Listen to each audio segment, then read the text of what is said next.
Hello friends, unity S में आपका स्वागत है। तो अब अभी हम मेडिवल हिस्ट्री की क्लासेस कर रहे हैं। तो इसमें लास्ट क्लास है आज और ये लास्ट चैप्टर है 12th पार्ट 2 का। तो अभी मैं फिर बारह बता रहा हूँ कि जो इम्पोर्टेंट चैप्टर है वो 6, 7, 8 क्लास में मिलते हैं आपको। 12th में कुछ ज़्यादा रिसर्च लेवल का ज़्यादा दिया है, तो इतना हाँ कुछ काम की चीज़ें वो छाट सकते हो जो मैंने बताया है।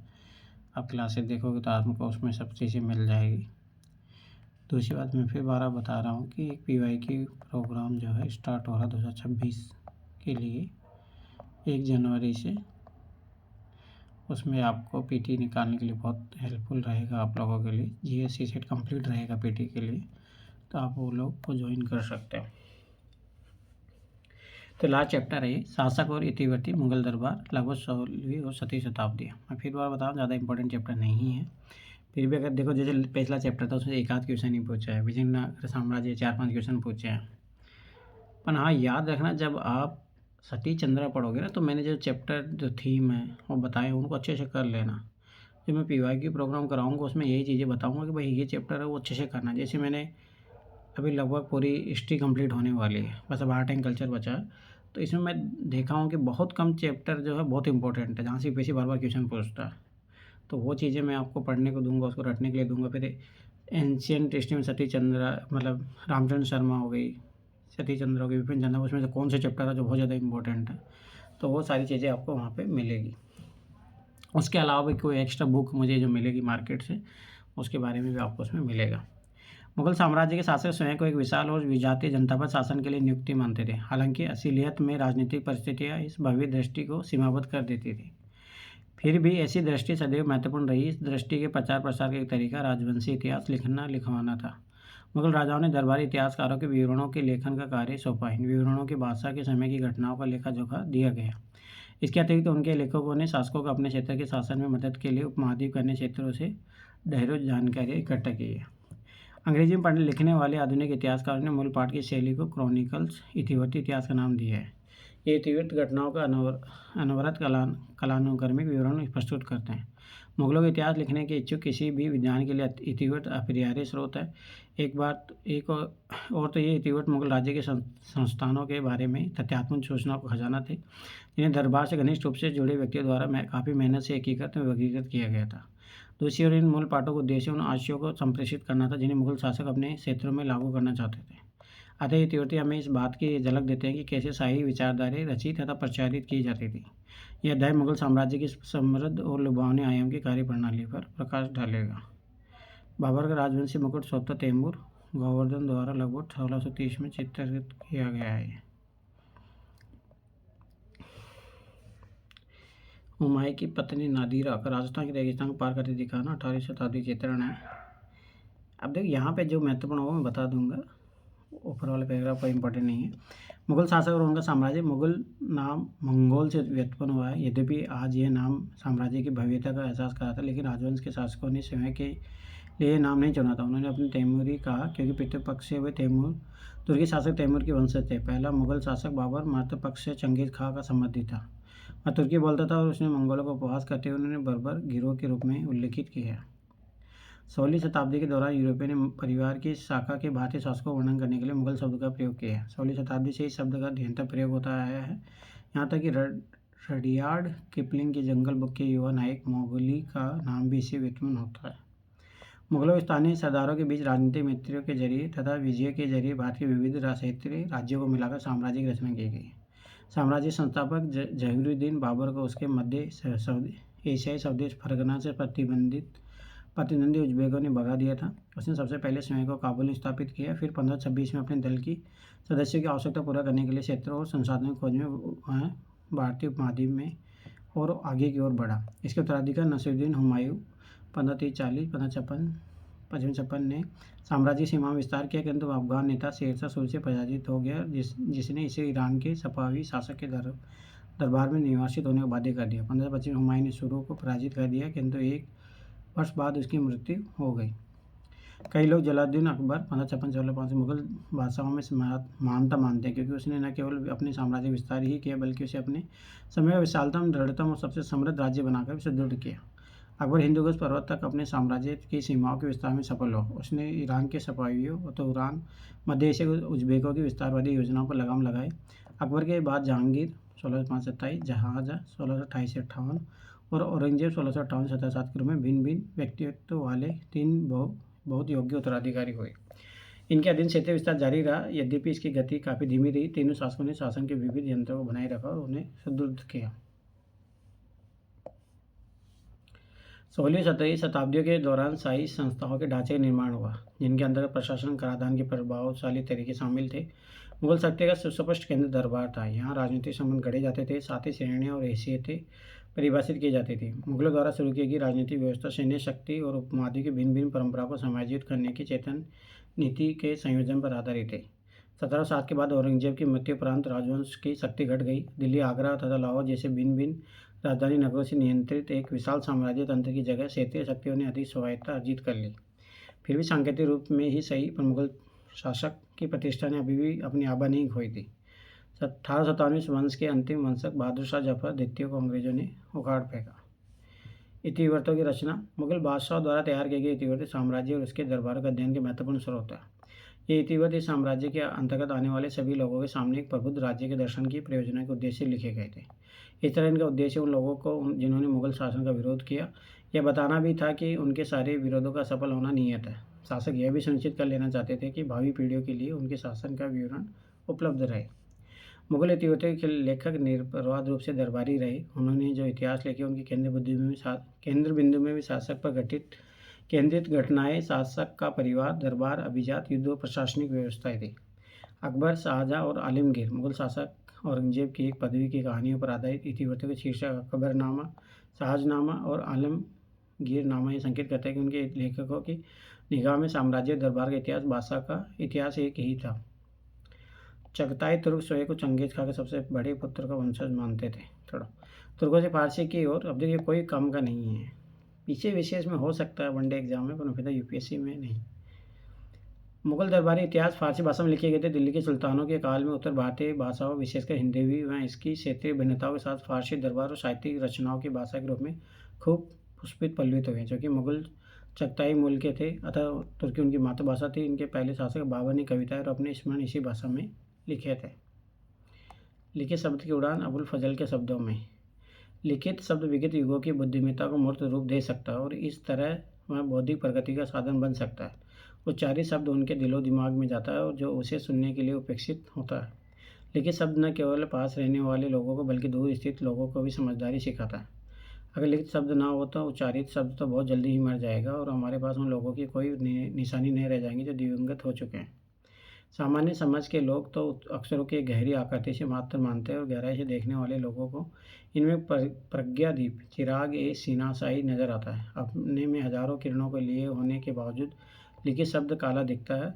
अतः इस ढंग से लिखा कहा जा सकता है कि यह एक ऐसा प्रकाश है जिस पर एक तिल है जो इसे बुरी नज़र से बचाता है। खत या पत्र समझदारी की तस्वीर है, विचारों की दुनिया से निकला हुआ खाका है, दिन को लाने वाली गहरी रोशनी है, ज्ञान से भरा हुआ घना बादल है। पत्र मौन होते हुए फिर भी बोलते हैं, स्थिर होते हुए फिर भी सफ़र करते हैं, पन्ने पर फैले हुए फिर भी ऊपर उड़ान करते हैं। कोई मतलब नहीं है, फालतू के लिखा है कुछ भी। अकबर ने सोच समझ के फारसी को दरबार की मुख्य भाषा बनाया। संभवतः ईरान के साथ सांस्कृतिक और बौद्धिक संपर्कों के साथ साथ मुगल दरबार में पद पाने के इच्छुक ईरानी और मध्य एशियाई प्रवासियों ने बादशाह की इस भाषा को अपनाए जाने के लिए प्रेरित किया होगा। फारसी दरबार की भाषा को जो स्थान दिया गया था, तो उन लोगों को शक्ति प्रतिष्ठा प्रदान की गई जिनकी इस भाषा पर अच्छी पकड़ थी। राजा, शाही परिवार के लोग और दरबार के विशेष सदस्य ये भाषा बोलते थे। कुछ और आगे ये सभी इस तरह के प्रशासन की भाषा बन गई, जिससे लेखाकारों, लिपिकों तथा अन्य अधिकारियों ने भी इसे सीख लिया। जहाँ जहाँ फारसी प्रत्यक्ष प्रयोग में नहीं था, वहाँ भी राजस्थानी, मराठी और यहाँ तक कि तमिल में शासकीय लेखों की भाषा को उसकी शब्दावली और मुहावरों ने व्यापक रूप से प्रभावित किया था। क्योंकि 16वीं और 17वीं शताब्दियों के दौरान फारसी का प्रयोग करने वाले लोग उपमहाद्वीप के कई अलग अलग क्षेत्रों से आए थे और वे अन्य भारतीय भाषाएं भी बोलते थे। अतः स्थानीय मुहावरे को समाविष्ट करने से फारसी का भी भारतीयकरण हो गया था। फारसी के हिंदी के साथ पारस्परिक संपर्क से उर्दू के रूप में एक नई भाषा निकल कर आई। अकबरनामा जैसे मुगल इतिहास फारसी में लिखे गए थे, जबकि अन्य जैसे बाबर के संस्मरणों को बाबरनामा के नाम से तुर्की से फारसी में अनुवाद किया गया था। मुगल बादशाह ने महाभारत, रामायण जैसे संस्कृत ग्रंथों को फारसी में अनुवादित किए जाने का आदेश दिया। महाभारत का अनुवाद रजमनामा युद्धों की पुस्तक के रूप में भी हुआ है। थोड़ा ये चीज़ याद रखना। जैसे योगा वशिष्ठ का यूपीएससी ने क्वेश्चन पूछ लिया था, किसने करवाया था। पांडुलिपि की रचना मुगल भारत की सभी पुस्तकें पांडुलिपि के रूप में थी, अर्थात वे हाथ से लिखी जाती होती थी। पांडुलिपि रचना का मुख्य केंद्र शाही किताबखाना था। हालांकि किताबखाना शब्द पुस्तकालय के रूप में अनुवादित किया जा सकता है। यह दरअसल की एक लिपिगत अर्थात ऐसी जगह जहाँ भाषा की पांडुलिपि का संग्रह रखा जाता था, नई पांडुलिपियों की रचना की जाती थी। पांडुलिपि की रचना में विविध प्रकार के कार्य करने वाले बहुत लोग शामिल होते थे। कागज बनाने वालों को पांडुलिपि के पन्ने तैयार करने, सुलेखों को पाट कर नकल तैयार करने, कोफ्तगरों के पृष्ठों को चमकाने के लिए, चित्रकारों के पाठ से दृश्य चित्रित करने के लिए और जिल्द साजों की प्रत्येक पन्ने को इकट्ठा कर उसे अलंकृत आवरण में बैठाने के लिए आवश्यकता होती थी। तैयार पांडुलिपि को एक बहुमूल्य वस्तु, बौद्धिक संपदा, सौंदर्य के कार्य के रूप में देखा जाता था। इस तरह के सौंदर्य को अस्तित्व में लाकर इन पांडुलिपियों के संरक्षण मुगल बादशाह अपनी शक्ति को दर्शा रहे थे। इसी तरह इन पांडुलिपि की वास्तविक रचना में शामिल कुछ लोगों को भी पदवी और पुस्तकारों के रूप में पहचान मिली। इनमें सुलेखों और चित्रकारों को तो सामाजिक प्रतिष्ठा भी मिली, जबकि अन्य जैसे कागज बनाने वाले तथा जिल्द साज गुमनाम कारीगर ही रह गए। सुलेखन अर्थात हाथ से लिखने वाले कला अत्यंत महत्वपूर्ण कौशल मानी जाती थी। इसका प्रयोग भिन्न भिन्न शैलियों में होता था। नस्तलिख अकबर का पसंदीदा शैली थी। नस्तलिखी है, यह एक ऐसी तरल शैली थी जिसे लंबे सपाट प्रभावी ढंग से लिखा जाता था। 5 से 10 मिलीमीटर की नोक वाले छट्टे हुए सरकंडे, जिसे कलम कहा जाता है, के टुकड़े से स्याही में डुबोकर लिखा जाता था। सामान्यतः कलम की नोक में बीच में छोटा चीरा लगा दिया जाता ताकि स्याही आसानी से सोख सकें। अब यही है वो नस्तलिख। नस्त शैली में लिखा हुआ एक पन्ना है, जैसे अकबर के दरबार के सबसे अच्छे सुलेखों में से एक कश्मीर के मोहम्मद हुसैन 1605 में द्वारा तैयार किया गया था। इसके अक्षरों से विशुद्ध समानुपाती घुमा की कदरी में जरीन कलम सोने के कलम के ताज नवाजा गया। सुलेख ने स्पष्ट निचले भाग पर अपने हस्ताक्षर भी किए हैं। स्पष्ट के लगभग 1/4 हिस्सा भी है, कोई मतलब नहीं, छोड़ो। रंगीन चित्र, जैसे कि हमने पिछले अनुभाग में पढ़ा, मुगल पांडुलिपि की रचना में चित्रकार भी शामिल थे। एक मुगल बादशाह के शासन की घटनाओं का विवरण देने वाले इतिहासों में लिखित पाठ के साथ ही उन घटनाओं का चित्रों के माध्यम से दृश्य रूप भी वर्णित किया जाता है। जब किसी पुस्तक में घटना होता तो विषयों को दृश्य रूप में व्यक्त किया जाता होता था, तो सुलेख उसके आसपास के पृष्ठों को खाली छोड़ देते थे। चित्रकार शब्दों में वर्णित विषय को अलग चित्र रूप में उतार कर वहाँ संलग्न कर देते थे। ये लघु चित्र होते थे जो उन्हें पांडुलिपि के पृष्ठों पर आसानी से लगाया और देखा जा सकता। चित्र न केवल किसी वस्तु के सौंदर्य को बढ़ावा देने वाला, बल्कि उन्हें तो लिखित माध्यम से राजा और राज्य की शक्ति की विषय में जो बात कही न जा सके, ऐसे विचारों के संप्रेषण का भी एक सशक्त माध्यम माना जाता है। इतिहासकार अबुल फजल ने चित्रकारी का एक जादुई कला के रूप में वर्णन किया है। इसकी राय में यह कला किसी निजी वस्तु को भी इस रूप में प्रस्तुत कर सकती है कि जैसे उसमें जीवन हो। बादशाह, उसके दरबार, उसमें हिस्सा लेने वाले लोगों को चित्रण करने वाले चित्रों की रचना को लेकर शासकों और मुसलमान रूढ़िवादी वर्ग के प्रतिनिधियों अथवा उलमा के बीच निरंतर तनाव बना रहा। उलमा ने कुरान के साथ हदीस, जैसे पैगंबर मोहम्मद के जीवन से एक ऐसा ही प्रसंग वर्णित है, में प्रतिष्ठापित मानव रूपों के चित्रण पर इस्लामी प्रतिबंध का आह्वान किया है। इस प्रसंग में पैगंबर साहब को प्राकृतिक तरीके से जीवित रूपों के चित्रण की मनाही करते हुए उल्लेखित किया गया है, क्योंकि ऐसा करने से लगता है कि कलाकार रचना की शक्ति को अपने हाथ से लेने की कोशिश कर रहा है और एक ऐसा कार्य जो केवल ईश्वरी का ही था। ये मुगल किताब खाना है, कोई मतलब नहीं, छोड़ा। तस्वीर की प्रशंसा में अबुल फजल चित्रकारी को बहुत सम्मान देता था। किसी भी चीज़ को उसके जैसा ही रेखांकन बनाना तस्वीर कहलाता है। अपनी युवावस्था के एकदम शुरुआती दिनों से ही महामहिम ने इस कला में अपनी अभिरुचि व्यक्त की। वे इस अध्ययन और मनोरंजन दोनों का ही साधन मानते थे और इस कला को हर संभव प्रोत्साहन देते हैं। चित्रकारों की बड़ी संख्या इस कार्य में लगाई गई है। हर सप्ताह शाही कार्यशाला के अनेक निरीक्षक और लिपक बादशाह के सामने प्रत्येक कलाकार का कार्य प्रस्तुत करते हैं और महामहिम प्रदर्शित उत्कृष्टता के आधार पर इनाम देते थे और कलाकारों के मासिक वेतन में वृद्धि करते हैं। अब सर्वाधिक उत्कृष्ट चित्रकार मिलने लगे और बीहजाद जैसे चित्रकारों के अत्युत्तम कला करते हैं, तो उन यूरोपीय चित्रकारों के उत्कृष्ट कार्य के समकक्ष ही रखा जा सकता है, जिन्होंने विश्व में व्याप्त ख्याति अर्जित कर ली है। बेहद की सूक्ष्मता, परिपूर्णता और प्रस्तुतिकरण की निर्भरता जो अब चित्रों में दिखाई पड़ती है, वह अतुलनीय है। यहाँ तक निर्जीव वस्तुएं भी प्राणवान प्रतीत होती है। 100 से अधिक चित्रकार इस कला के प्रसिद्ध कलाकार हो गए हैं। हिंदू कलाकारों के लिए यह बात खासतौर पर सही है। उनके चित्र पर वस्तुओं की हमारी परिकल्पना से कहीं परे हैं। वस्तुतः पूरे विश्व में कुछ लोग ही उनके समान पाए जा सकते हैं। लेकिन फिर बारह बता रहा हूँ, ये चीज़ें कोई काम की नहीं है। अरे पैसे नहीं, देखो अभी तक कोई क्वेश्चन पूछा नहीं, आगे देखते हैं कुछ क्वेश्चन पूछा, मुझे नहीं लगता कुछ क्वेश्चन आया होगा यहाँ से। किंतु समय के साथ शरिया की व्याख्याओं में बदलाव आया। विभिन्न सामाजिक समूहों ने इस्लामी परंपरा के ढांचे को अलग अलग तरह की व्याख्या की।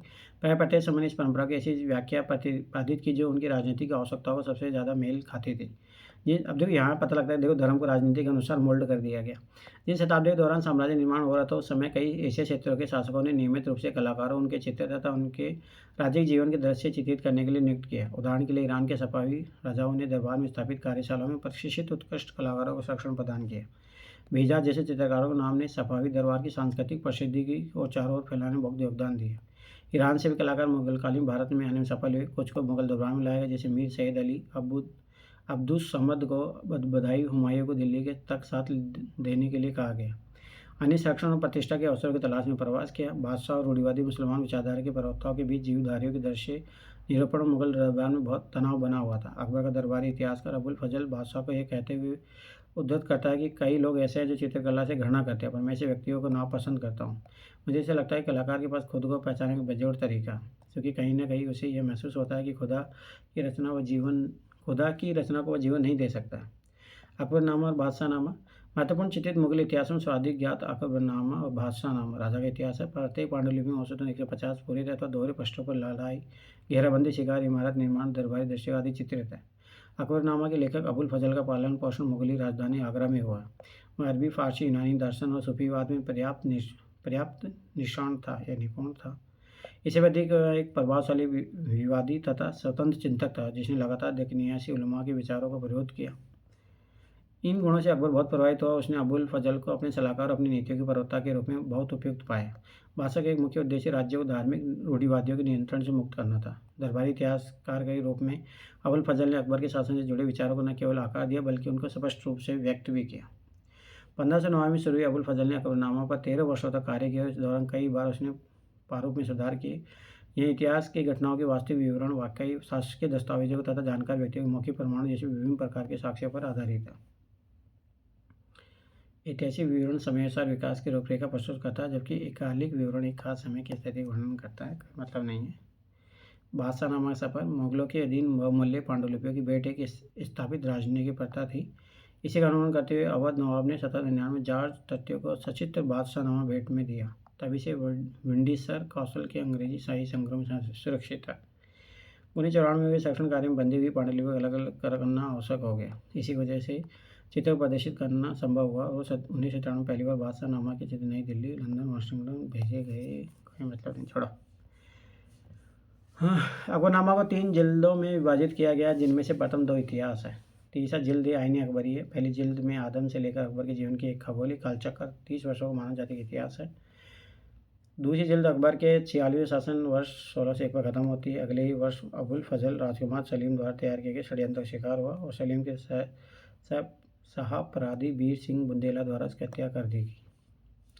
अकबरनामा का लेखन राजनीतिक रूप से महत्वपूर्ण घटनाओं के समय के साथ विवरण देने के पारंपरिक ऐतिहासिक दृष्टिकोण से किया गया है। इसके साथ ही तिथियों और समय के साथ होने वाले बदलावों के उल्लेख के बिना ही अकबर के साम्राज्य की भौगोलिक, सामाजिक और प्रशासनिक और सांस्कृतिक सभी पक्षों का विवरण प्रस्तुत करने के लिए अभिनय तरीके से इसका लेखन हुआ है।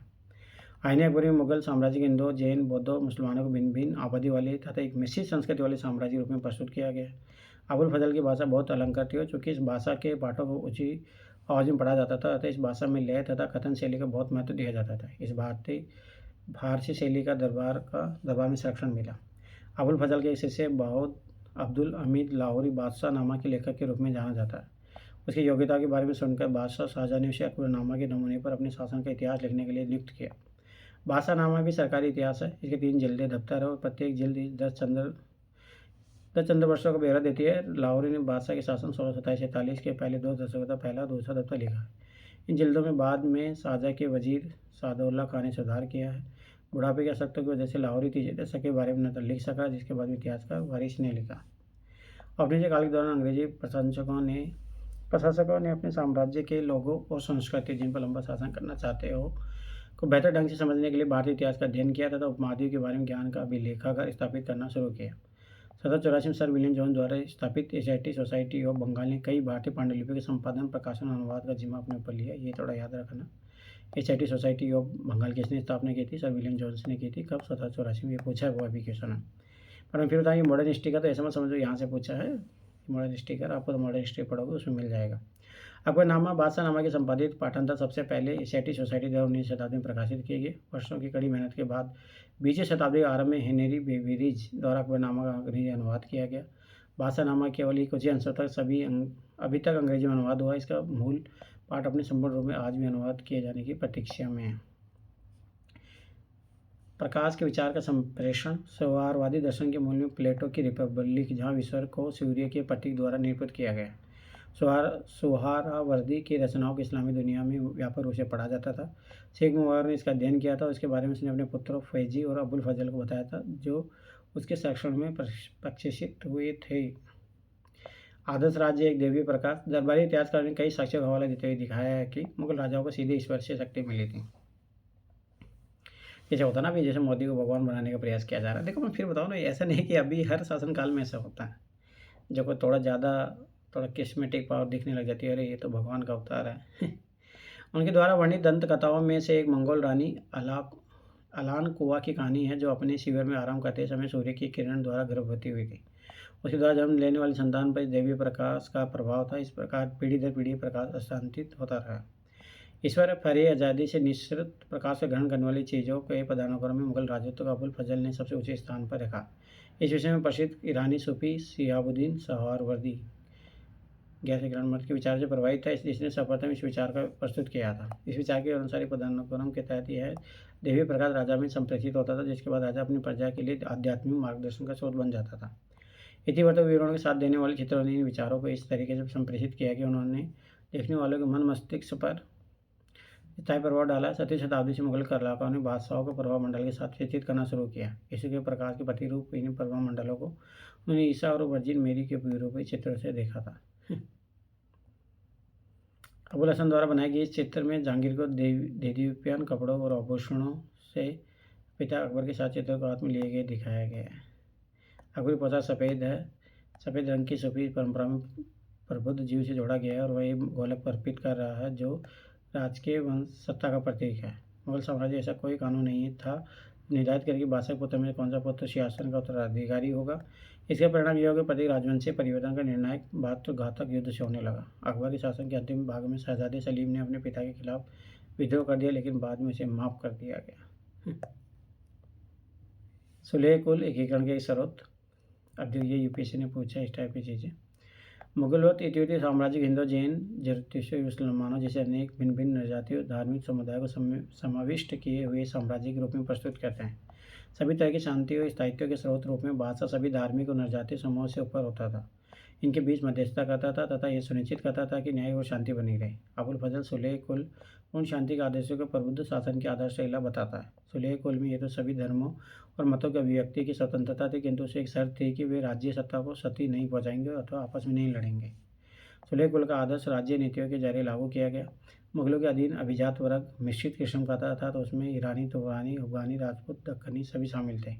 इन सबको दिए गए पद और पुरस्कार पूरी तरह से राजा के प्रति उनकी सेवा और निष्ठा पर आधारित थे। इसके अलावा अकबर ने 1563 में तीर्थयात्रा कर तथा 1564 में जजिया कर समाप्त कर दिया था, क्योंकि दोनों का धार्मिक पक्षपात पर आधारित है। साम्राज्य के अधिकारियों को प्रशासन में सुलेह कुल के नियम का अनुपालन करने के लिए निर्देश दे दिए गए। सभी मुगल बादशाहों ने उपासना स्थलों पर निर्माण और रखरखाव के लिए अनुदान दिए। यहाँ तक कि युद्ध के दौरान जब मंदिर नष्ट कर दिया जाता था, तो बाद में उनकी मरम्मत के लिए अनुदान जारी किए जाते थे। ऐसा में शाहजहाँ और औरंगजेब के शासन में पता चलता है। हालांकि औरंगजेब के शासनकाल में गैर मुसलमान प्रजा पर जजिया फिर से लागू कर दिया गया।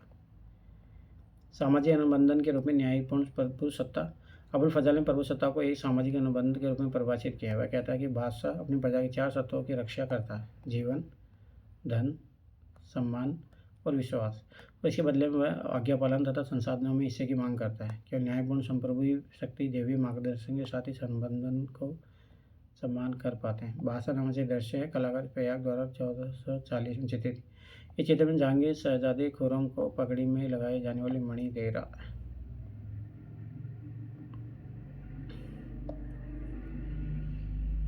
अबुल हसन नामक एक कलाकार द्वारा बनाए गए चित्र में दरिद्रता की आकृति को मारते हुए जहांगीर कलाकार ने यहाँ लक्ष्य को गहरे बादल के आवरण में दिखाकर बताने की चेष्टा की है कि कोई वास्तविक व्यक्ति नहीं, बल्कि एक अमृत लक्षण का प्रतीक रूप में दिखाता है, एक मानवीय रूप है। ये वाला कला और साहित्य मानवीकरण के ढंग का रूपक कथा कहा जाता है। न्याय के जंजीर का स्वरूप से उतरते हुए दिखाया गया है।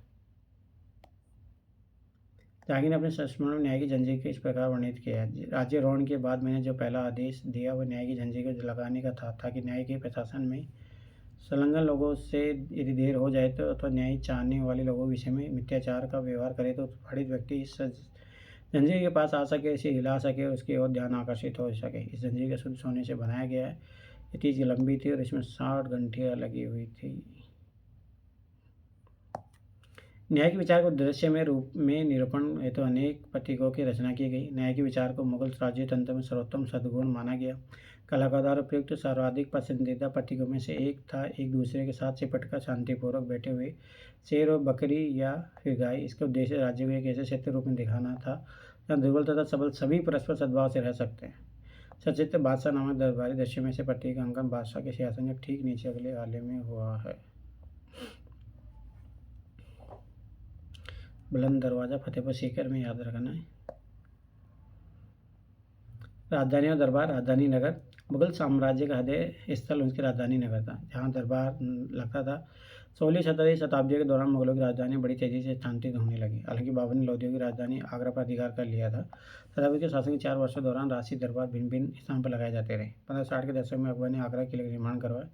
इसे आसपास के क्षेत्रों की खदानों से लाई गई लाल गोला पत्थर से बनाया गया था। ये भी यूपीएससी ने पूछा था 2018 में। 1570 के दशक में उसने फतेहपुर सीकरी में एक नई राजधानी बनाने का निर्णय लिया। इस निर्णय का एक कारण ये हो सकता है कि सीकर अजमेर को जाने वाली सीधी सड़क पर स्थित था, जहाँ शेख मोहिउद्दीन चिश्ती की दरगाह उस समय तक एक महत्वपूर्ण तीर्थस्थल बन चुके थे।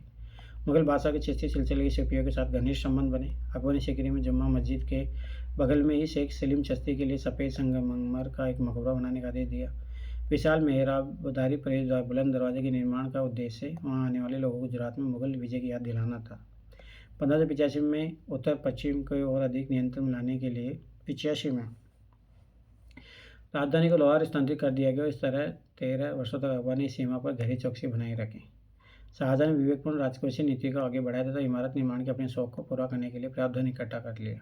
जैसे कि आपने पहले के शासकों में संदर्भ में देखा, राजतंत्री संस्कृति में इमारत निर्माण कार्य राजवंशीय सत्ता, धन तथा प्रतिष्ठा का स्वादिष्ट स्पष्ट और ठोस प्रतीक था।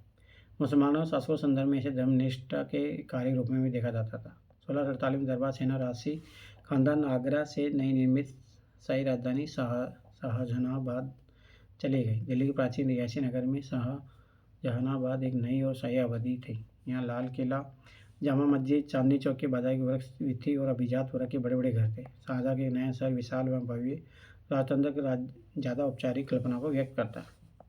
मुगल दरबार शासक पर केंद्रित दरबार की भौतिक व्यवस्था ने शासक के अस्तित्व को समाज के हृदय में रूप में प्रदर्शित किया, जिसका केंद्र विधि इस प्रकार राज शासन अथवा तख्त था, जिसने संप्रभु के कार्य को भौतिक स्वरूप प्रदान किया था।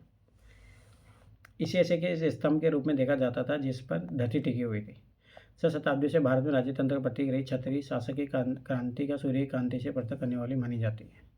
इतिवर्ती ने मुगल सम्रांत वर्गों के बीच हैसियत को निर्धारित करने वाले नियमों को बड़ी स्पष्टता से सामने रखा। दरबार किसी की हैसियत इस बात से निर्धारित होती थी कि वह शासक के कितना पास और कितना दूर बैठा है। किसी दरबारी शासक द्वारा दिया गया स्थान बादशाह की नज़र में उसके महत्व प्रतीक था। एक बार जब बादशाह सिंहासन पर बैठ जाता तो किसी को भी अपनी जगह से कहीं और जाने की अनुमति नहीं थी और न ही कहीं अनुमति के बिना दरबार से बाहर जा सकता था।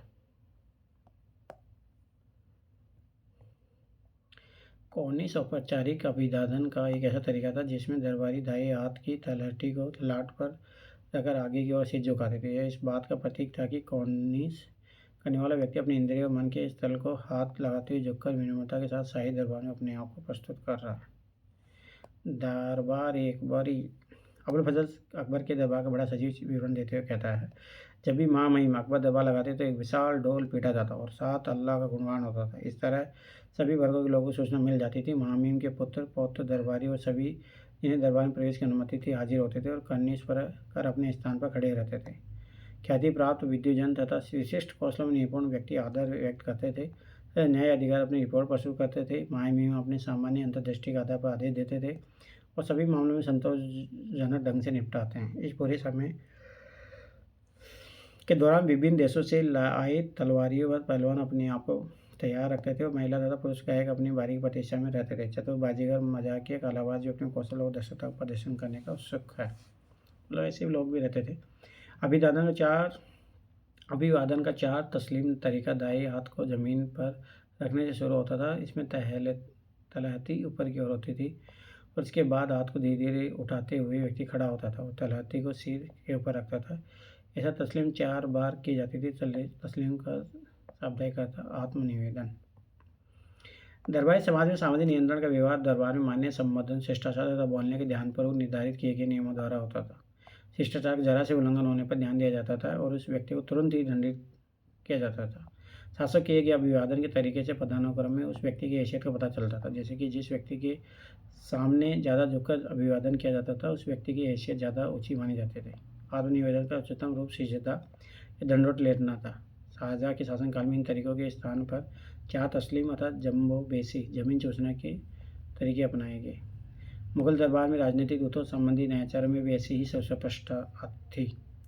मुगल बादशाह के समय प्रस्तुत होने वाले राजदूत से यह अपेक्षा की जाती थी कि वह अभिवादन के मान्य रूपों में से एक या तो बहुत झुककर या अथवा जमीन को चूमकर अथवा फारसी रिवाज के मुताबिक छाती के सामने हाथ बांधकर तरीके से अभिवादन करेगा। जेम्स वन के अंग्रेज दूत थॉमस रो ने यूरोपीय रिवाज के अनुसार जहांगीर के सामने केवल झुककर अभिवादन किया। उसके बाद बैठने के लिए कोशिश आग्रह कर पुनः दरबार को अचंभित कर दिया।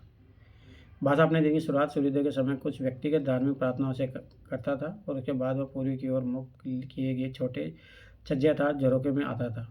इसके नीचे लोगों की भीड़, सैनिक, व्यापारी, शिल्पकार, किसान, बीमार बच्चों के साथ औरतें बादशाह की झलक पाने के लिए इंतजार करती थी। अकबर द्वारा शुरू की गई झरोखा प्रदर्शन की प्रथा याद रखने इसने किसने शुरुआत किया, पीछे विशेष इसके लिए इम्पोर्टेंट है। उद्देश्य जन विश्वास के रूप में शाही सत्ता को स्वीकृति विस्तार देना था। सभ्य भारत हिजरी कैलेंडर के 8वें महीने अर्थात 14वें सावन के पड़ने वाली पूर्ण चंद्र रात्रि भारतीय उपमहाद्वीप में प्रार्थना और आतिशबाजियों के खेल के द्वारा इस दिन को मनाया जाता है। ऐसा माना जाता है कि रात मुसलमानों के लिए आगे आने वाले वर्ष का भाग्य निर्धारित होता और पाप माफ कर दिया जाता है। ये अभी भी मनाया जाता है, ये याद रखना। रतन जड़ित सिंहासन आगरा महल की सार्वजनिक सभा भवन में रखे शाहजहाँ के रतन जड़ित सिंहासन तख्ते मुरस्सा के बारे में बादशाहनामे में लिखा है। सिंहासन का भव्य संरचना में एक छतरी है जो 10 कोणीय स्तंभों पर टिकी हुई है। इसकी ऊंचाई सीढ़ियों से गुम्बद तक तथा 5 क्यूबिट है। अपने राज्य रोहन के समय माए महिम ने आदेश दिया है कि 86 लाख रुपए के रत्न तथा बहुमूल्य पत्थर और 1 लाख तोला सोना जिसकी कीमत 14 लाख रुपए इसे सजाया जाना चाहिए। सिंहासन का साज सज्जा में 7 वर्ष लग गए। इसकी सजावट में प्रयुक्त हुए बहुमूल्य पत्थर में रूबी था जिसकी कीमत 1 लाख रुपए थी और जिसे शाहबाज सफाई ने दिवंगत बादशाह जहांगीर को भेजा था। इस रूबी पर महान बादशाह तैमूर, साहिब किरान, मिर्जा शाहरुख, मिर्जा तो उलग बेग और शाह अब्बास के साथ अकबर, जहांगीर और स्वयं महिम के नाम भी अंकित है। आगरा में विवाह से पूर्व शहजादे औरंगजेब का सम्मान करता शाहजहाँ बादशाहनामा में प्रयुक्त रह गया चित्रकारी है ये।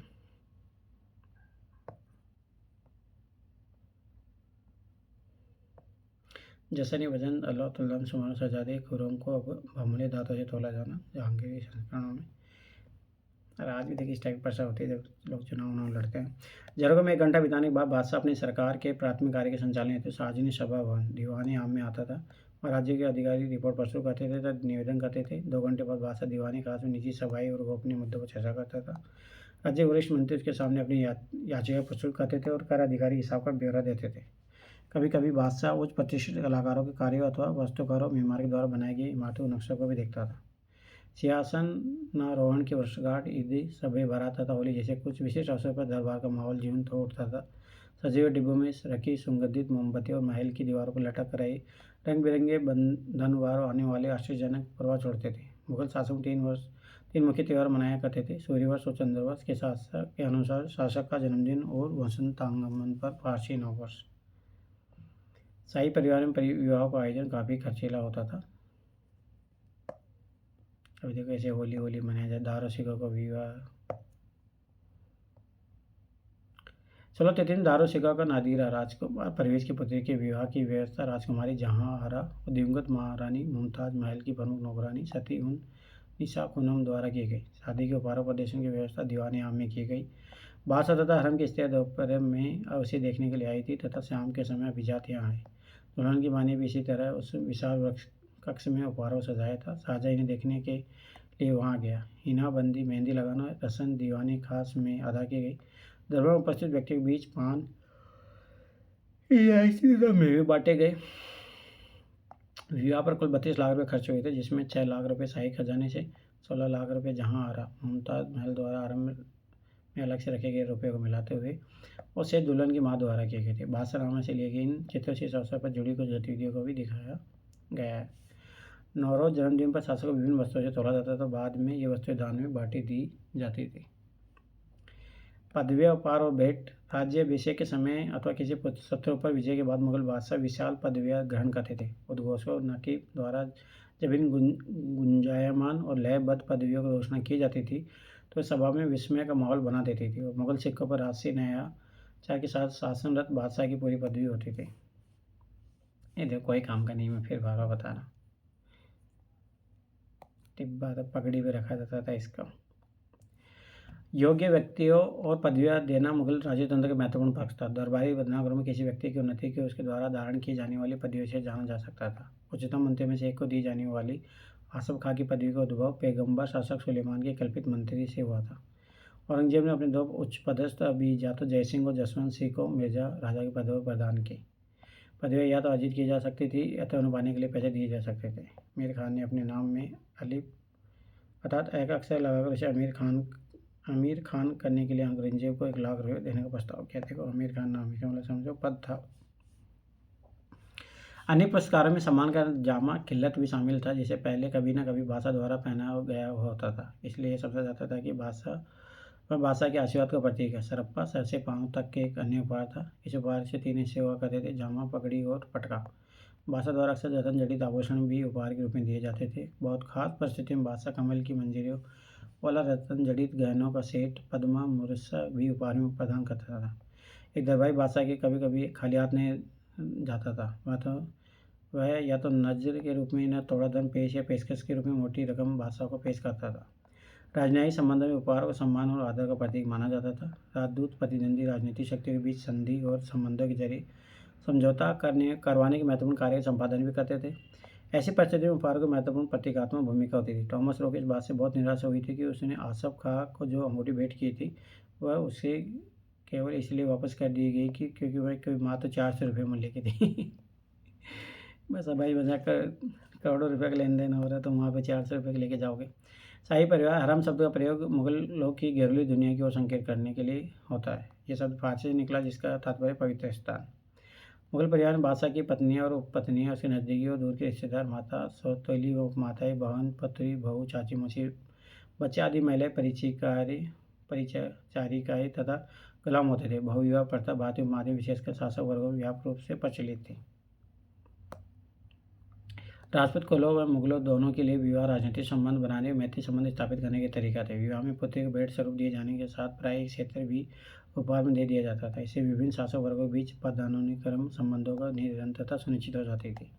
इस तरह के विवाह और उनके फलस्वरूप विकसित संबंधों के कारण मुगल बंधुता के एक व्यापक तंत्र का निर्माण कर सके। इससे भी महत्वपूर्ण वर्गों से जुड़े हुए उन्हें एक बृहद साम्राज्य की इकट्ठा रखने में मदद मिली। मुगल परिवार में शाही परिवारों से आने वाली स्त्रियों, बेगमों और अन्य स्त्रियों जिनका जन्म कुलीन परिवार में नहीं हुआ था में अंतर रखा जाता था। दहेज मेहर के रूप में अच्छा खासा नकद और मामूली वस्तु लेने के बाद विवाह करके आई बेगमों को अपने पतियों से स्वाभाविक रूप से अगाहों की तुलना में अधिक ऊंचा दर्जा सम्मान मिलता था। राज्यतंत्र से जुड़े महिलाओं के पदानुक्रम में उत्पत्तियों आगाजा की स्थिति सबसे निम्न थी। इन सभी को नगद मासिक भत्ता था तथा अपने दर्जे के हिसाब से उपहार मिलते थे। वंश आधारित पारंपरिक ढांचा पूरी तरह स्थायी नहीं था। यदि पति की इच्छा हो और उसके पास पहले से ही 4 पत्नियां न हो तो अगाह और अगाचा भी बेगम की स्थिति पा सकते थे। प्रेम तथा मातृत्व ऐसी स्त्रियों का विधि सम्मत विवाहित पत्नियों तक पहुँचाने में महत्वपूर्ण भूमिका भी अदा करते थे। पत्नी का अतिरिक्त मुगल परिवार में अनेक महिला तथा पुरुष गुलाम होते थे। वे साधारण से साधारण कार्य से लेकर कौशल, निपुणता तथा बुद्धिमत्ता के अलग अलग कार्यों का संपादन करते थे। गुलाम, हिजड़े, ख्वाजा सर के परिवार के अंदर बाहरी जीवन में रक्षक, नौकर, व्यापार में दिलचस्पी लेने वाली महिलाओं के एजेंट होते थे। नूरजहाँ के बाद मुगल रानी और राजकुमारी ने महत्वपूर्ण वित्तीय स्रोतों पर नियंत्रण रखना शुरू कर दिया। शाहजहाँ की पुत्रियों जहांआरा और रोशनारा को ऊंचे शाही मनसबदारों के समान वार्षिक आय होती थी। इसके अतिरिक्त जहांआरा को सूरत के बंदरगाह, जो कि विदेशी व्यापार के लाभप्रद केंद्र था, से राजस्व प्राप्त होता था। मतलब यहाँ महिला सशक्तिकरण की बात बोल सकते हो आप। संसाधनों पर नियंत्रण ने मुगल परिवार के महत्वपूर्ण स्त्रियों को इमारतों, बागों निर्माण का अधिकार दे दिया। जहांआरा ने शाहजहाँ को नई राजधानी शाहजहानाबाद, दिल्ली की कई वास्तुकलात्मक परियोजनाओं में हिस्सा लिया। इनमें से आंगन व बाग के साथ साथ एक 2 मंजिली भव्य करावा सराय थी, जहाँ शाहजहानाबाद की अध्यय स्थली चांदनी चौक की रूपरेखा जहांआरा द्वारा बनाई गई थी।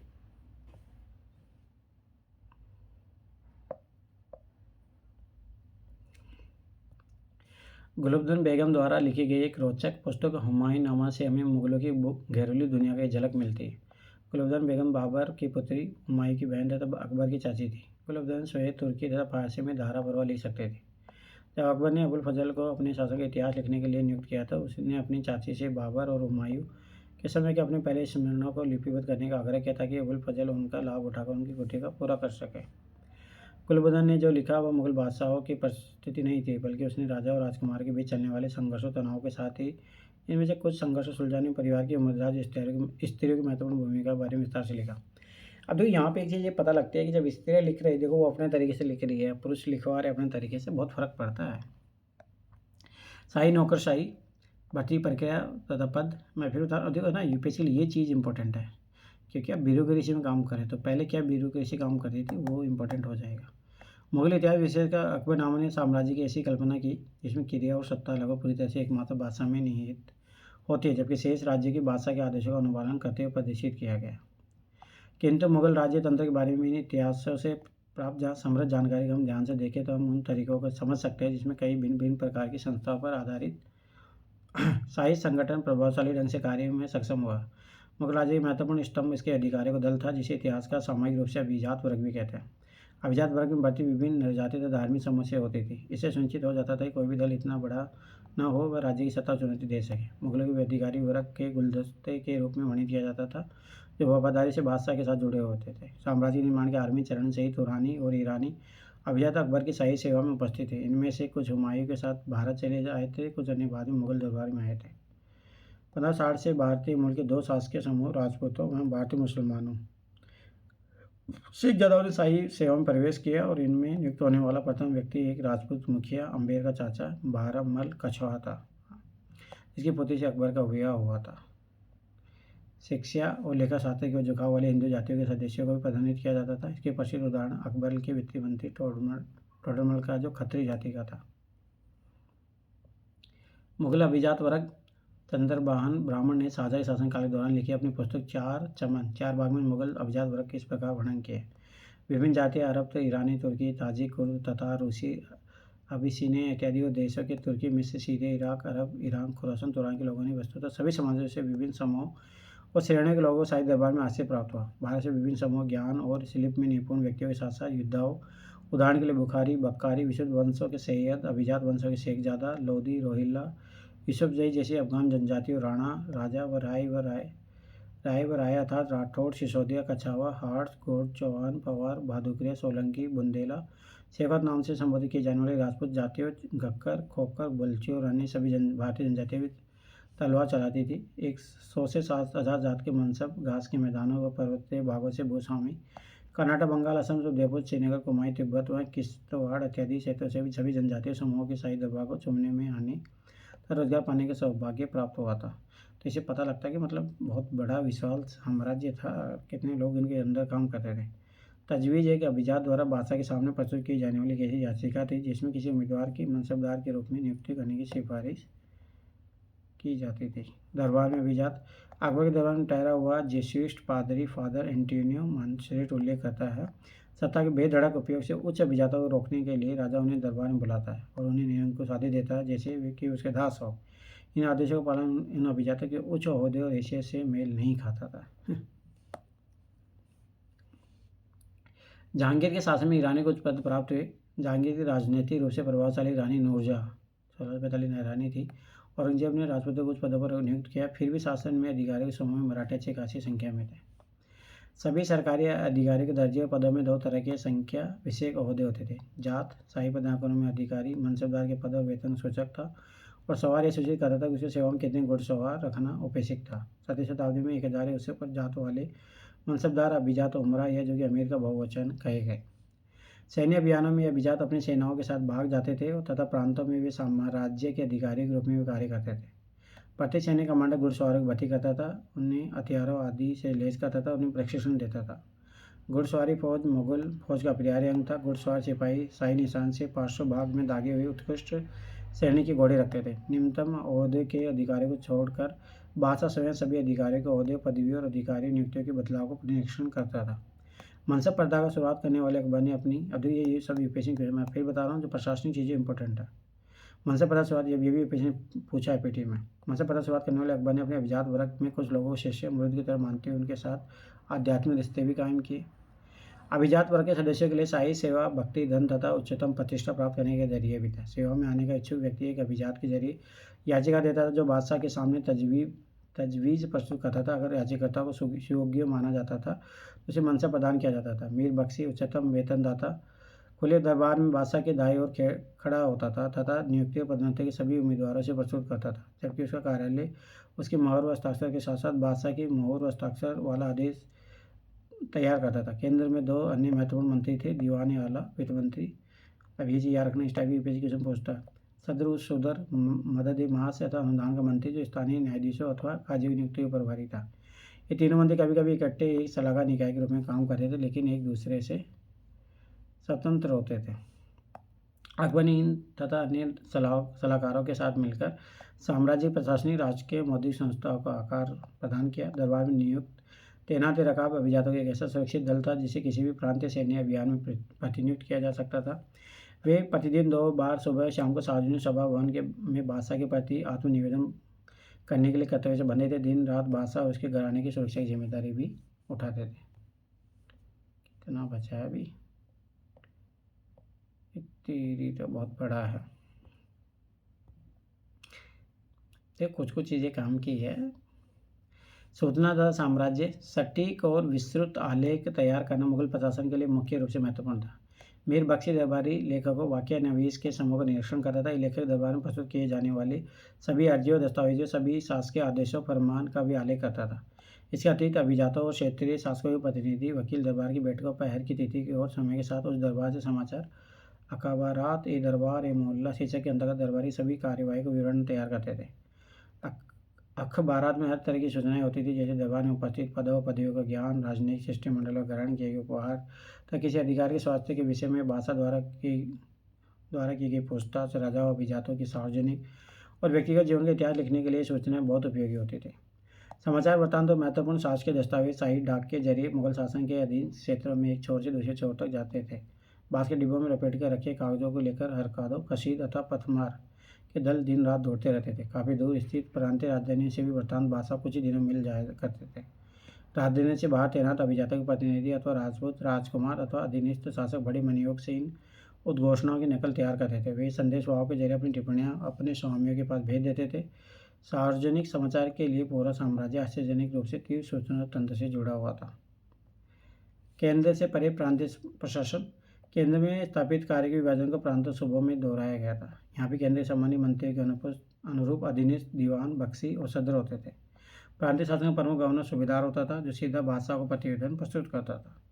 प्रत्येक सूबा कई सरकारों में बटा हुआ था। तो ये वो कैसे मैंने बताया था, सरदार जो सूबा, सरकार, परगना वाला। अक्सर सरकार की सीमाएं फौजदार के नीचे आने वाले क्षेत्रों की सीमाओं से मेल खाते थे। इन इलाकों में फौजदार को विशाल घुड़सवार फौज और तोपचियों के साथ रखा जाता था। परगना उपजिला स्थान पर स्थानीय प्रशासन की देखरेख 3 अर्धवंशानुगत अधिकारियों, कानूनगो, राजस्व आलेख रखवाने वाला, चौधरी, राजस्व संग्रहण का प्रभारी और काजी द्वारा की जाती थी। ये चीज़ भी याद रखना। शासन के प्रत्येक विभाग के पास लिपिकों का बड़ा सहायक समूह, लेखाकार, लेखा परीक्षक, संदेशवाहक और अन्य कर्मचारी होते थे, जो तकनीकी रूप से दक्ष अधिकारी थे। ये मानकीकृत नियमों और प्रक्रिया के अनुसार कार्य करते थे। प्रचुर संख्या में लिखित आदेश और वृत्तांत तैयार करते थे। सर्वत्र फारसी का प्रशासन की भाषा बना दिया गया, लेकिन ग्राम लेखा के लिए स्थानीय भाषा का प्रयोग होता था। मुगल इतिहासकारों ने प्राय बादशाह और उसके दरबार को ग्राम स्तर तक के संपूर्ण प्रशासनिक तंत्र नियंत्रण करते हुए प्रदर्शित किया है, जैसे भी आपने देखा है। इस प्रक्रिया का तनाव मुक्त रहना असंभव सा ही था। स्थानीय जमींदारों मुगल साम्राज्य के प्रतिनिधियों के बीच संबंध कई बार संसाधनों और सत्ता के बंटवारे को लेकर संघर्ष का रूप लेते रहे हैं। जमींदार प्राय राज्य के खिलाफ किसानों का समर्थन संगठित करने में सफल हो जाते थे। कंधार की घेराबंदी, सीमाओं के परे। इतिहास के लेखकों ने मुगल बादशाह द्वारा धारण की गई कई गुंजायमान पदवियों को सूचीबद्ध किया है। इनके अंतर्गत शहंशाह, राजाओं का राजा, जैसे सामान्य पदवियां, जहांगीर, विश्व पर कब्जा करने वाला, शाहजहाँ, विश्व का राजा, जैसे अलग अलग राजाओं द्वारा अपनाई गई खास उपाधियां शामिल थे। मुगल बादशाहों के अविजित क्षेत्रीय राजनीतिक नियंत्रण के दावों को दोहराने के लिए इतिहासकार प्राचीन पदवियों को उनके अर्थों का हवाला देते थे। लेकिन ये समसामयिक इतिहास पड़ोसी राजनीतिक शक्तियों के साथ राजनीतिक रिश्तों और संघर्ष का विवरण देते हैं, जिसमें प्रतिस्पर्धी क्षेत्रीय हितों की वजह से कुछ तनाव और राजनीतिक प्रतिद्वंद्विता का भी पता चलता है। सफावी और कंधार मुगल राजा द्वारा ईरान और तुरान के पड़ोसी देशों के राजनीतिक रिश्ते अफगानिस्तान को ईरान और मध्य एशिया के क्षेत्रों से पृथक करने वाले हिंदुकुश पर्वतों द्वारा निर्धारित सीमा के नियंत्रण पर निर्भर करते थे। भारतीय उपमहाद्वीप में आने के इच्छुक सभी विजेताओं को उत्तर भारत तक पहुंचने के लिए हिंदुकुश को पार करना होता था। मुगल नीति का निरंतर प्रयास रहा कि सामरिक महत्व की चौकियों को विशेषकर काबुल और कंधार पर नियंत्रण के द्वारा से संभावित खतरे से बचाव किया जा सके। कंधार सफावियों और मुगलों के बीच झगड़े की जड़ था। यह किला नगर आरंभ में हुमायूं के अधिकार में था, जिसे 1595 अकबर द्वारा पुनः जीत लिया गया। यद्यपि सफावी दरबार ने मुगलों के साथ अपने राजनीतिक संबंध बनाए रखे तथापि कंधार पर यह दावा करता रहा। 1613 में जहांगीर ने शाह अब्बास के दरबार में कंधार को मुगल अधिकार में रहने देने की वकालत करने के लिए एक राजनयिक दूत भेजा, लेकिन शिष्टमंडल अपने देश में सफल नहीं हुआ। 1622 की शीत ऋतु में फारसी सेना ने कंधार पर घेरा डाल दिया। मुगल सेना रक्षक सेना पूरी तरह से तैयार नहीं थी, अतः पराजित हुई और उसे किला तथा नगर सफावियों को भी सौंपने पड़े। जहांगीर का सौंपन है ये।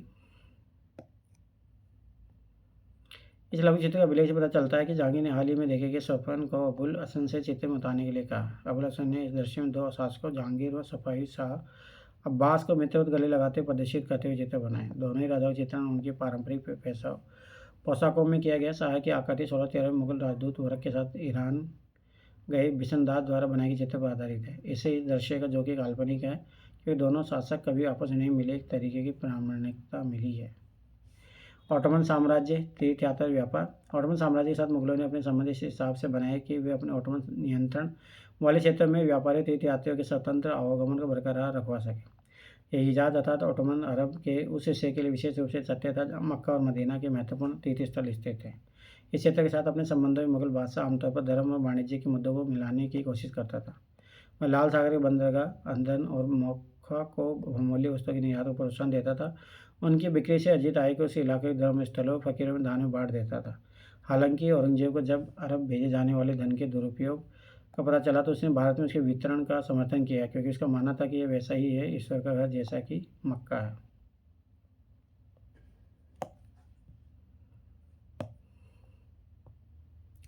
भाषा तक सुलभ पहुंच। पहले जेsuit शिष्टमंडल के सदस्य मॉन्स्ट्रेट अपने अनुभव के विवरण लिखते हुए कहता है, उसे अकबर से भेंट करने का इच्छा रखने वाले लोगों के लिए उसकी पहुंच कितनी सुलभ है इसके बारे में अतिशयोक्ति करना बहुत कठिन है। लगभग प्रत्येक दिन वह ऐसा अवसर निकलता है कि कोई भी आम आदमी अथवा अभिजात उसे मिल सके और बातचीत कर सके। उसे जो भी बात करने आता है उन सभी के प्रति कठोर न होकर स्वयं को मधुभाषी मिलनानुसार दिखाने का प्रयास करता है। उसे उसकी प्रजा के दिलो दिमाग से जोड़ने में इस शिष्टाचार भद्रता का बड़ा असाधारण प्रभाव है। मतलब वो इमोशनल इंटेलिजेंस था भाई। मुगल दरबार में जेsuit धर्म प्रचारक। यूरोप को भारत के बारे में जानकारी जेsuit धर्म प्रचारकों, यात्रियों, व्यापारियों, राजनीतिक विवरणों से हुई है। मुगल दरबार के यूरोपीय विवरणों में जेsuit वृत्तांत सबसे पुराना वृत्तांत है। पहली 15वीं शताब्दी के अंत में भारत एक सीधे समुद्री मार्ग की खोज का अनुसरण करते हुए पुर्तगाली व्यापारियों ने तटीय नगरों में व्यापारिक केंद्रों को जाल स्थापित किया। पुर्तगाली राजा भी सोसाइटी ऑफ जीसस जेsuit के धर्म प्रचारकों की मदद से ईसाई धर्म के प्रचार प्रसार में रुचि रखता था।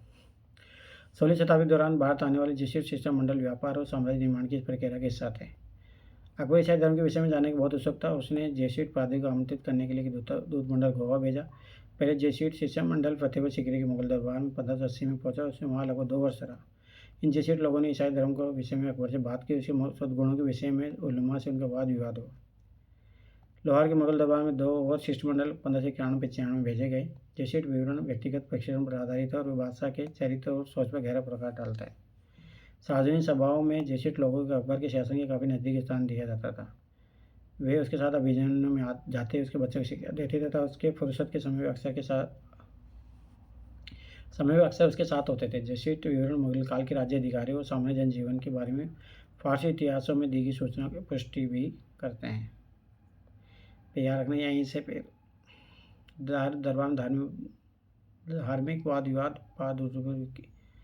नेता जिसका नाम छोड़ो।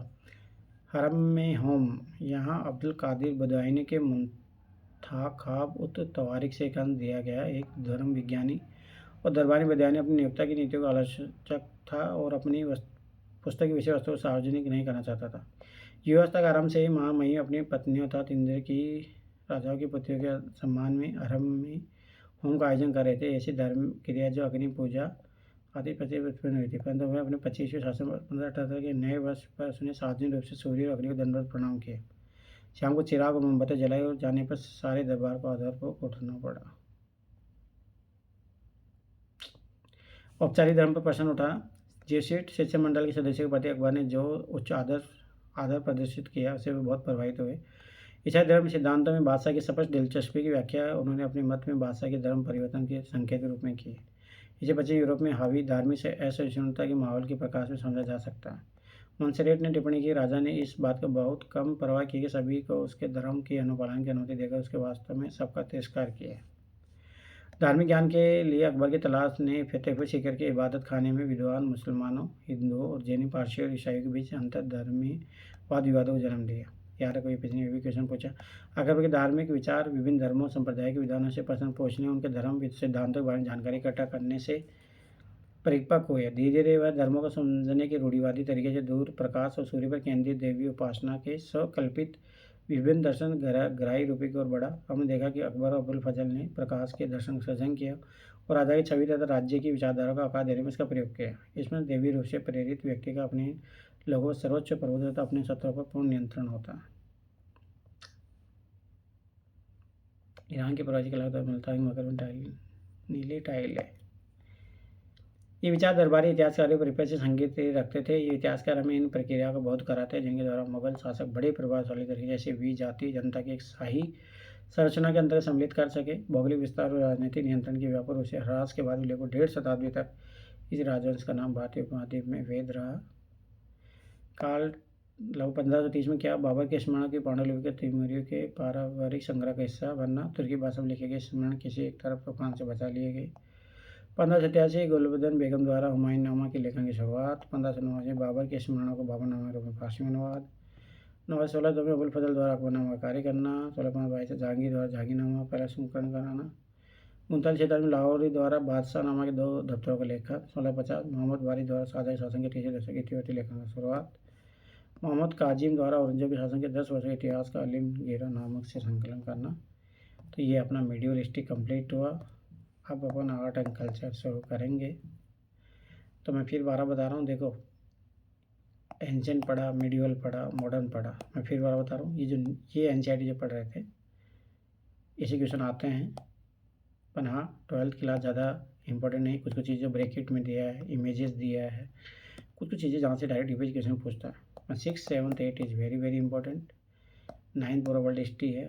10 उसमें एक चैप्टर जो मैंने बता दिया था जो इम्पोर्टेंट थे। 11 पूरा वर्ल्ड हिस्ट्री तो कोई मतलब है नहीं।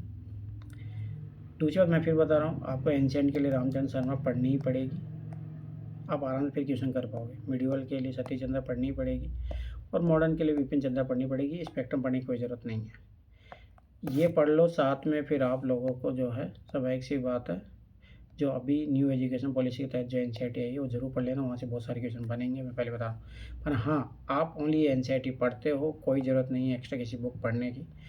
उसके अलावा कुछ ज़रूरत लगेगा तो पीवाईक्यू प्रोग्राम में मैं आप लोगों को अलग से दे दूँगा, उसके नोट जो भी किसी बुक के लगेंगे। चलो ठीक है, अब आर्ट एंड कल्चर शुरू करेंगे इसके बाद में। ठीक है, थैंक्स फॉर वॉचिंग। फिर मिलते हैं नेक्स्ट सेशन में जहाँ आर्ट एंड कल्चर शुरू करेंगे अपन।